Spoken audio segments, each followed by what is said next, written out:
Hello, my name is Filibuster Fox, and I will be introducing you to Space Pirates and Zombies today, also known as SPAZ. This is made by Min-Max Games, and they're a very, very small developer, 2 people, I think, who've been working on this as their little pet project. It's still in beta, so bear that in mind when you're watching this footage. This is not a finished product. It is an extremely good game, which is why I have chosen it to show you as the first video of my channel here. It's a 2D space shooter, customizable ships, technologies, research trees you can go down as you go. It's a very fun game. We'll cover this all very shortly.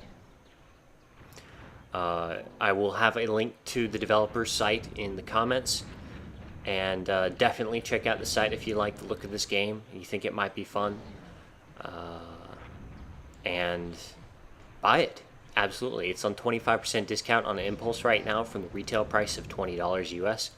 So you get it for $15 US. That gets you current access to the beta, which you will be seeing shortly. And it will, of course, give you the release version when that comes out. With no further ado, here's Space Pirates and Zombies. Now, you'll note the first thing that pops up is a universe map here, where it creates a random galaxy. Notice the stars have levels next to them.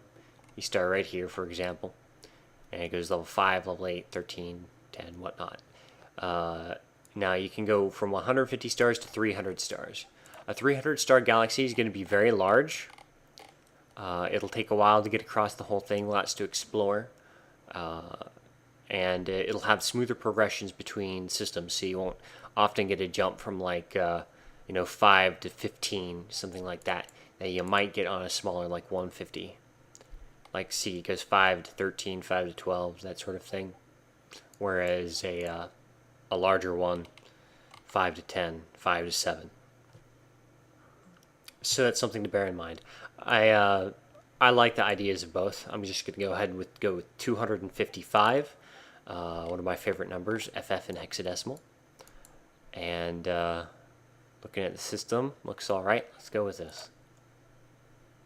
Alright, now this game does load quite slowly initially, because it loads all the art assets at the beginning of the loading, and then when it creates the galaxy, it takes care of all of that all when you're first booting it up. So other than loading games or starting the game up, you'll never have load times moving from system to system. It's very, very smooth, and I like how that goes. It does give you a bit of a wait at the beginning of a session, but that's okay for the amount of weight that's removed in the middle of the section. While this is loading, let's see. This channel, basically I'll be doing a mix of gaming videos. I'll be showing you new games. I'll be showing you old games. I'll be playing games for the first time and giving you my first impressions. I'll be playing games for the billionth time and telling you what I think about it and showing you some gameplay. I'll be putting up videos of whatever I feel like at the time. So I'll try to organize these as I start to put them up.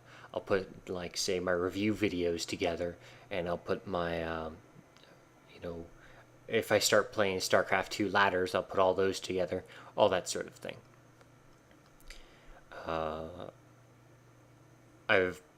Here. Now, the game does have a story. It's not a whole lot of story yet, but you may recognize the narrator. The unimaginable scale of our galaxy. It took nearly 250 years to bridge the void between Earth and its closest neighboring star. Don't know how much you heard from that, but I'll hit the spacebar so you can get it before I skip the whole story. Don't want to give it all away. But it's narrated by none other than TotalBiscuit, who, if you've not seen his channel, you can find it through my channel. I've got him as one of my recommendations. And they asked him to do the voice cast. He's how I found out about this game and love it. He's got a very good video on it. His WTF is Space Pirates and Zombies. Go watch it after this if you want to. I'll be going a little more in depth in several things than he did, and I also won't be going into depth as other things. So, 2 different videos, 2 different styles. But he did narrate this, and he did a good job. So that's kind of cool, if you watch his channel with him in there. Massive drone ships journeyed through deep space for centuries, deploying pairs of warp gates which allowed instantaneous travel between connections.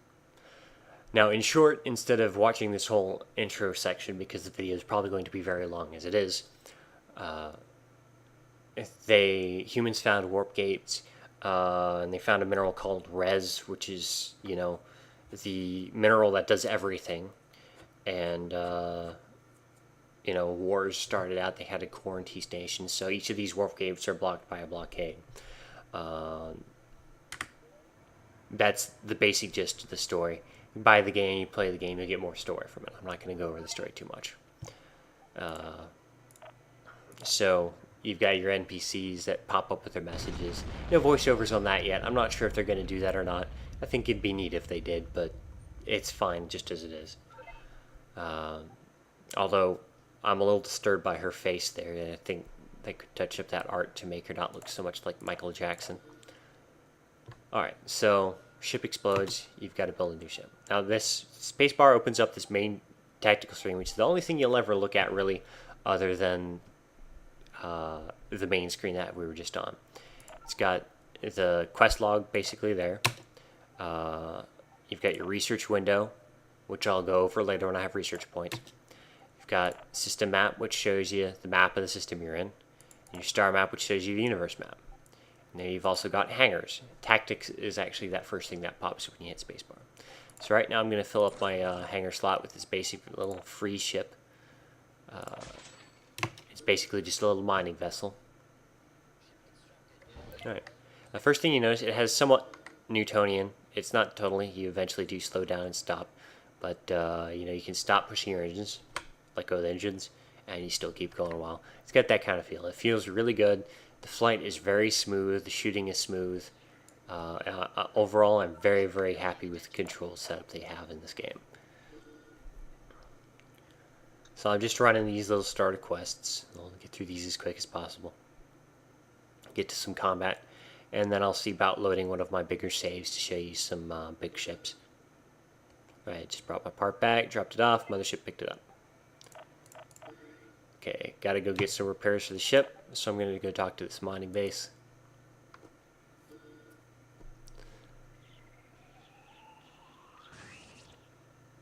And this will introduce you to Res. Right, now you see the little, oh, it's down there. The little reticule where my cursor is there. It shows your weapon energy. When you fire, you notice that outer blue circle reduces. You'll see missiles on the sides of that.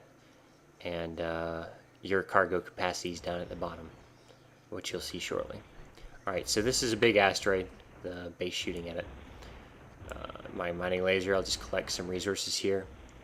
You'll see that the dots below my cursor have started to fill as my cargo hold fills. You can also see the cargo hold up in this corner. I can hold up to 10 res, and each green one is 1. The silver ones are 5. Once I'm full, got to go back to the warp beacon that I came in on, drop it off, and it gets sent to the mothership. Now, this is one of the time draws in the game. It's mining res. You don't always have to do it. The missions have actually been buffed to give you more research and res than in a previous version. So you can get away with doing just missions to save up money and research, which is data. And of course you get goons from that as well, which we'll go over later. But I did find in my first playthrough I spent a lot of time mining. I'd get a big mining ship, I'd sit around and shoot the asteroids for a while, fill up and bring it back. It can be kind of boring, I'll admit. It's a nice way to turn on some music and just pass time as you grind up your ships. But you can better spend your time in the game. Sort of like shooting rocks in EVE Online. It's not for everyone.